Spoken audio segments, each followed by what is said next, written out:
Soul Garden. Namaste, my brothers and sisters. Thank you so much for watching this video. I want to reach out to you because I'm going to take a week off of a hiatus for the horoscopes. That's because there's a lot of changes coming up in the garden community of soulgarden.me, and we are building out a new arm of our TV services at this time. And I've been taping the Act 3 videos and looking ahead at the stars for the next 3 months. And honestly, this is the best week for me to take a week off. So this is the new healthy me that plans ahead and puts myself first. However, I don't want to leave you hanging, and I want to talk about what's going to go on this week. Now, this is really the wrap-up week of the Sun in Virgo, and if I were to sum up what Virgo I think has been, especially with my meditation, I mean, I've been spending much more time meditating than usual. It's taken much more than usual for me to connect to spirit and to ground. I think we've all been doing a lot of clearing, a lot of past life clearing.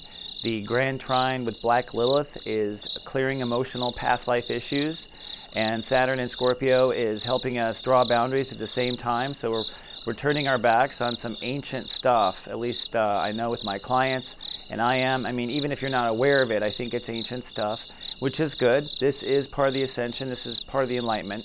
So we're drawing boundaries that are based on not returning to certain pain, and then Neptune is guiding us, although Neptune is retrograde. So I think this is why I've had to meditate a lot more. I don't know if you guys are having that too, but my spiritual practice has had to step up. But Virgo has been, I think, reinventing reality with spirit, putting spirit into our daily reality. At the same time, we have this Grand Square or Grand Cross right now, triggered by Mercury in Libra, opposing Uranus and Aries. And this is the fight back and forth inside of you for what's fair, what you deserve, justice, and what's in the way? Ego. Now, I think the world crisis with Syria, where everyone is up and discussing whether or not we should be peaceful or whether or not we should attack, is literally that Grand Square. Mercury in Libra versus Uranus and Aries. The old Aries would attack, and of course Libra is always diplomatic. But I think Libra or diplomacy has an edge up in this particular case, both in your life and in the world, because Saturn has already crossed through Libra and cleaned this out. And Libra is the most mature it has been in 30 years. So the Pluto in Libra generation, which are those born in the 70s, are particularly balanced now. So at this moment in world history and in your own personal life, Mercury opposing Uranus is really the time to ensure that your mind, your thoughts, Mercury, are being fair to you. And they're including the needs of the heart. That's really what fairness is. That's really what enlightenment is that the heart's needs are included in every action, every moment on Earth. So that struggle is kind of keeping business on Earth at a standstill this week. So you're going to find that business is kind of at a standstill. I think we'll see this conflict with Syria at a standstill. But there's a lot of spiritual, emotional shifting going on within. So there's a lot of storm going on, although it might look quiet on the outside. And again, that storm ultimately is, I think, that Grand Trine in water, where we're emotionally maturing, cutting away past life residue. Jupiter is ahead in Cancer, so Jupiter is expanding our potential emotionally, and we're moving into a new emotional era and trying to hold space with that too. So ultimately, this is about being able to ground yourself emotionally. Grounding yourself emotionally means that you make decisions with Saturn and Scorpio to cut away from your old emotional turmoil, and you decide, Saturn, to move forward. Jupiter is blazing the way for where that can be as far as what emotional potential can be, and Neptune is cluing us in on what Spirit has to say. Now this week we're going to have a full moon in Pisces, and this is interesting the way the universe has been unfolding, because we're getting the full moon at the very end of the transit. And so what that means is, after all this work in Virgo to bring spirit, and bring spirit into Virgo, and I think the reason I think that is because the Sun was opposing Neptune in Pisces for so long, and Chiron as well. So it seems to me with Chiron at 11 degrees that the universe is trying to bring that healed spirit into our daily reality. That means self-compassion, That means spirituality. That means what your higher self says. This is, in the age of enlightenment, this is where those who seek enlightenment or those who are on the path of enlightenment need to listen to their enlightenment. And that's what Virgo's about, those hard reality decisions that we make. And are we including spirit in those hard reality decisions? So this full moon this week on Thursday, which will happen very early in the morning in the United States, and during the mid-morning, mid to late morning in Europe, this full moon is going to be a final kind of tearing off of sealing high-level attachments that you might have. In other words, perhaps you might actually let go of a long-term goal to, own your own bank, or something that was just very a different path. Pluto in Capricorn is changing the rules. The economy is changing. Things are changing that way.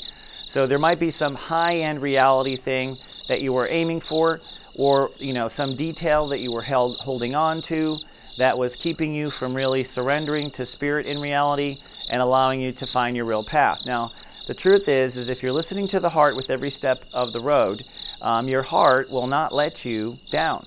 All right. So it's totally okay for us to let go of certain details we're attached to, in Virgo. Those details that, we just are stuck on. And I'm finding in my own spiritual practice that a lot of the details that I'm holding on to with things I want, or the way things have to look, or the outcome of certain things, I'm finding that it ties to my meditation and past life vision stuff. So it's like, whoa, maybe I'm just too attached in many lives to this idea. So there's things that we are attached to, but is that the only way joy will come? And the answer is no. There is a pluralism of joy. Joy is about multi-pluralism, and so therefore there can be not one way if you want joy and passion. Joy will always be kind of polygamous, so to speak. I think there'll be one person that you connect to in that sense, but I mean that there's, when you get to joy, you're not just in love with that person, or you're not just in love with what you've manifested. You're in love with life. You're in love with everything around you, and that is the multiplicity of joy.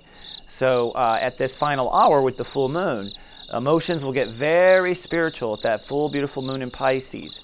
And they'll be very spiritual too, because it's peaking at 26 degrees, which is chapter 3, which is emotional commitment that we're making.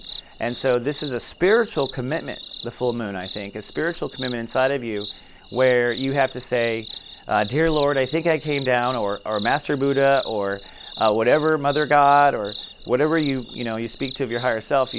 It's that moment with that higher self in this particular moon where you say, I believe our soul contract is for this. Reality does not look like that at all. And so I've been attached to certain parts of reality.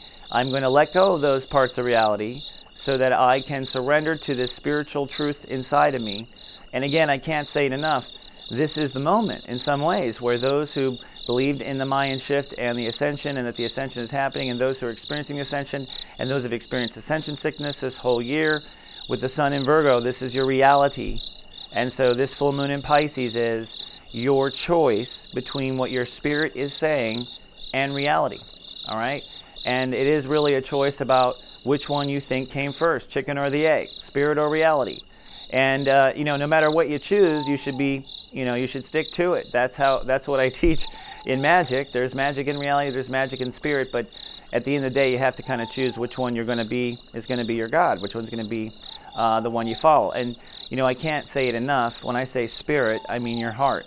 All right, your heart. If you're full of joy and you're on your path, then you are doing the right thing. That's spiritual. I don't care what religion you are. If your heart is lit up authentically and you feel like you can be yourself, you are in your heart. That is as spiritual as it gets. That is godlike as it gets, period. Even for atheists, just be joyful and you're there. We're all on the same team. So this full moon is it. And I have been recording the Act 3 videos looking into the next 3 months. That's one of the reasons why I need to take a week off from the horoscopes. I'm going to tape the horoscopes early and have them up a little early, by the way. So you won't be completely in the dark, and I'll have a little thing out on the full moon. But what I have seen coming up the next 3 months is that it looks like it's going to be very intense through Libra. And as we go into Scorpio, this is really the moment where you see the world change forever, at least how you'll feel in front of your eyes. And we have a solar eclipse coming as well too. So therefore, this choice of this full moon really is a choice of where you'll be at that big boundary moment with Saturn and Scorpio and the sun crossing Saturn and a solar eclipse, and it's very intense going on. And we'll see where Syria is at that point and where this whole world interesting conflict with Russia and everyone will be at that point. But in this full moon, you are letting go of parts of reality, and you're kind of like gambling now on where you believe things will be later. At least that's the way it's all set up. Justice kind of is the point, and balance is the point in Libra. But you know, when the sun goes in Scorpio, the line is drawn forever.